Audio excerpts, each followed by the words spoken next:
زندگی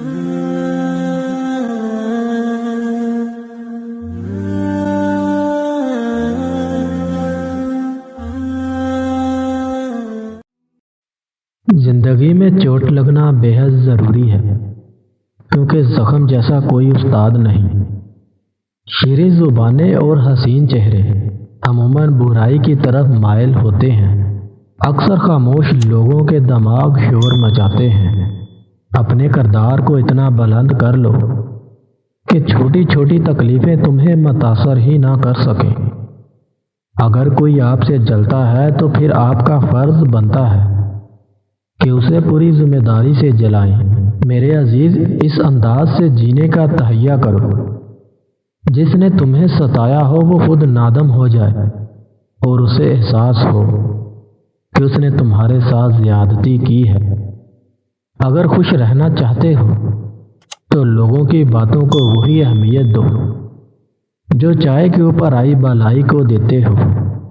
ایک ظالم حکمران عوام کی نگاہوں میں شیروں سے زیادہ خطرناک ہے۔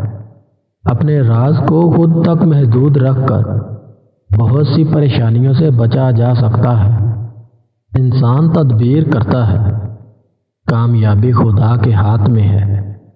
جتنا زیادہ سوچو گے اتنا زیادہ اذیت میں رہو گے۔ یا تو خود کو مضبوط کر لو یا مصروف کر لو۔ محتاط لوگ عموماً کم غلطیاں کرتے ہیں۔ اگر کوئی آپ کو دھوکہ یا تکلیف دے تو پریشان نہ ہو، کیونکہ کوئی برائی سزا سے نہیں بچ سکتی اور کوئی نیکی انعام کے بغیر نہیں رہتی۔ لہٰذا اللہ کے انصاف پر یقین رکھیں۔